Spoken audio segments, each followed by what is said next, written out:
सफा टीवी के स्पॉन्सर्ड हैं Germanton hospitals, best orthopaedic and multi special. अस्सलाम वालेकुम नाज़रीन, आप देख रहे हैं सफा टीवी न्यूज़। मैं हूं आपका मेज़बान मोहम्मद इब्राहिम।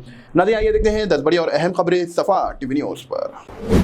तेलंगाना की सियासत में नई गर्माहट। आयशा फरहीन ने कांग्रेस छोड़कर एआईएमआईएम का दामन थाम लिया। नामपल्ली रेड हिल्स के फॉर्मर कांग्रेस कॉर्पोरेटर कैंडिडेट ने बैरिस्टर असदुद्दीन ओवैसी साहब की मौजूदगी में पार्टी ज्वाइन किया और कहा है कि उन्होंने कांग्रेस में अवाम की खिदमत का मौका नहीं मिला। एआईएमआईएम का एक ही ऐसी पार्टी है जो गरीब और कमज़ोर तबकों के लिए आवाज़ बुलंद करती है। इस कदम से आने वाले म्यूनसिपल इलेक्शंस में एआईएमआईएम का खिला और भी मजबूत होगा। क्या ये मूव हैदराबाद की सियासत का नया मोड़ साबित होगा?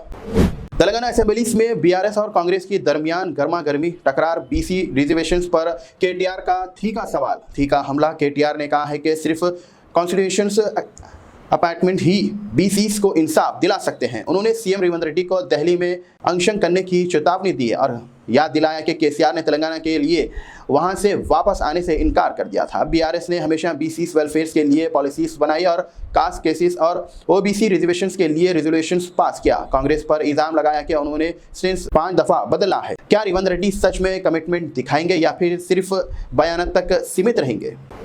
हैदराबाद की रात होने वाली है लाल, आसमान बनेगा मंजर देखने लायक। 7 सितंबर को आएगा खून रंग चांद। इस रेयर टोटल लेंसेस में देखा जा सकता है जमीन सूरज की रोशनी को रुख लेगी। सिर्फ लाल नीरी सैयारे रंग देखने को मिलेंगे, चांद पर पड़ेंगे और उसे लाल रंग में रंग देखने की इस खूबसूरत ब्लड मून का नज़र भारत के शहर दिल्ली, मुंबई, कोलकाता, हैदराबाद और बेंगलुरु से साफ दिखाई देगा।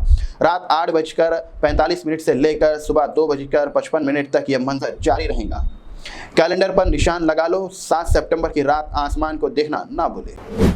मालेगांव की सियासत में धमाका। वोटर लिस्ट में निकला नई तस्वीर, जहां पर वोटर आईडी पर छुपी तस्वीर देखकर सब हैरान रह गए। फॉर्मर एमएलए आसिफ शेख राशिद ने इल्ज़ाम लगाया है कि 40 से ज़्यादा हजार वोटर आईडी फेक है, जहां पर रजिस्टर हो चुके हैं, जिसमें से डुप्लीकेट एंट्री से फोटोज और इनकम्प्लीट एड्रेस शामिल है। सबसे शॉकिंग एंट्री थी जहां पर कुछ ऐसे तस्वीरें जो कार्टून की दिख रही थी, जिसमें वोटर आईडी बताया जा रहा है। कांग्रेस ने बीजेपी पर इल्जाम लगाया है कि जबकि राहुल गांधी ने मजाक में कहा है कि अब एलियन भी वोट डालेंगे। इलेक्शन कमीशन ने इस बेबुनियादी करार दिया है। क्या मालेगांव की वोटर लिस्ट से ये कहानी सिर्फ कॉमेडी तक मौजूद रहेंगी या फिर डेमोक्रेसी का सबसे बड़ा सैंडल बनेगा?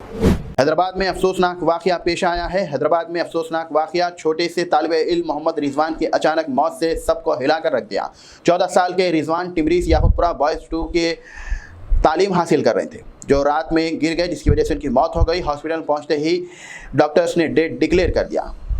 उनके पास पहले कोई हेल्थ इश्यू नहीं था। एआईएमआईएम के बैरिस्टर असदुद्दीन ओवैसी साहब और अकबरुद्दीन ओवैसी साहब के हुक्म पर एमएलए जाफर हुसैन मेहरा साहब ने परिवार से मुलाकात की और सरकार से जवाब तलब किया। एआईएमआईएम ने तेलंगाना गवर्नमेंट से इंक्वायरी की डिमांड की। क्या इस मासूम की मौत पर सच सामने आएगा या फिर सवालात में जवाबात रह जाएंगे? तेलंगाना असेंबली में एक ही दिन में 3 अहम बिल पेश हुए हैं, जिसमें सियासत और अवाम दोनों की नजरें इस फैसले पर टिक गई है। पंचायत राज अपार्टमेंट बिल में 42% बीसी रिजर्वेशंस का नया प्रोविजन शामिल हुआ है, जिसमें मिनिस्टर्स ने इंट्रोड्यूस किया और कहा है कि कांग्रेस गवर्नमेंट बीसीस के लिए पूरी तरह कमिटेड है। इसके अलावा म्यूनसिपल एक्ट अपार्टमेंट बिल भी पास हुआ और allopathy private medical care institutions act को रिप्लेस कर दिया गया है। हेल्थ मिनिस्टर दामोदर राजा नरसिम्हा ने इस असेंबली में पेश किया।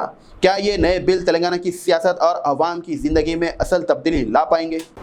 नया महीना, नई मुश्किलात और नए आसानियां। 1 सितंबर से आपकी जेब और जिंदगी दोनों पर सीधा असर होने वाली है। जीएसटी स्लैब्स में बड़ी तब्दीलियों की तैयारी। यूपीएससी चुनने की डेडलाइन 30 सितंबर तक बढ़ा दी गई है। इंडियन पोस्ट अब सिर्फ स्पीड पोस्ट से चलेगा।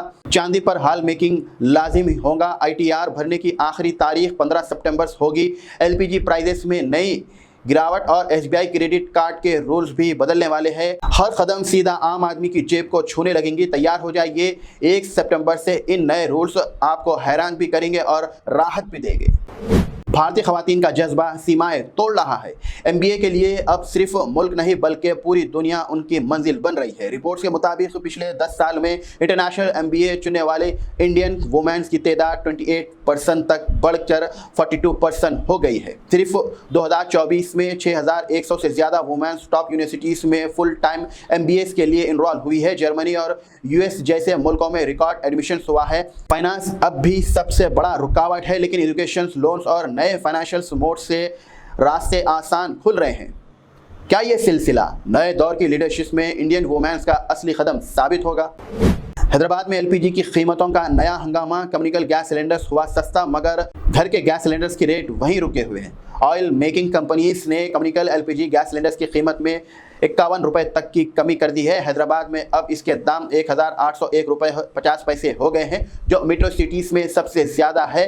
कोलकाता, चेन्नई, बेंगलुरु और दिल्ली में भी रेट गिर गए हैं। इससे होटल, रेस्टोरेंट्स और दुकानदारों को सीधा फायदा मिलेगा, लेकिन घर के लिए सिलेंडर की कीमत में कोई तब्दीली नहीं आई। सवाल यह है कि आम घर की रसोई में राहत आखिर कब मिलेगी? तेलंगाना असेंबली पर इल्ज़ाम है कि accredited Urdu TV news channels को सेक्शंस के लिए लाइव मीडिया पासेस देने से इनकार कर दिया गया। Shafiuddin, president hitech print and electronic media associations ने सोशल मीडिया पर मुद्दा उठाया। उर्दू चैनल्स को 2 दख्स से असेंबली कवर कर रहे थे, उनको अचानक रोका गया है। 12 माह से सेक्शन तक पासेस दिए गए थे, लेकिन 30 अगस्त से शुरू हुई असेंबली में एंट्री बंद हो गई। इस कदम को एंटी डेमोक्रेसी करार दिया गया। कांग्रेस की लुबना ने भी असेंबली सेक्रेटरीट को लेटर लिखकर प्रोटेस्ट किया।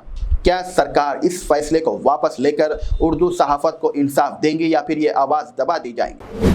शिकागो, अमेरिका में रहने वाले जनाब मोहम्मद अब्दुल हफीज़ साहब ने अजहरुद्दीन साहब को गवर्नर कोटे से एमएलसी चुने जाने पर पुरजोश मुबारकबाद। उनके कहने के मुताबिक अजहरुद्दीन एक ऐसी शख्सियत है जो अपनी शान, सोचने समझने की सलाहियत और लोगों की खिदमत के जज्बात की वजह से वो सबके दिलों में ख़ास मुकाम रखते हैं। उनका एमएलसी चुने जाना ये साबित करता है कि अवाम उन पर अपना पुरअमद एतमाद, भरोसा, मोहब्बत का इजहार रख रहे हैं। मोहम्मद अब्दुल हफीज़ ने दुआ की है कि अल्लाह ताला अजहरुद्दीन को सेहत, क़ुव्वत और लंबी उम्र दे और वो रियासत और अवाम के लिए मज़ीद कामयाबी का सफ़र तय करते रहें। आप क्या समझते हैं, अजहरुद्दीन का ये नया सफ़र तेलंगाना की सियासत के मंजर को किस हद तक तब्दील कर सकता? अपनी राय, अपनी सोच कमेंट सेक्शन में अपने ख्यालात का इजहार ज़रूर दें।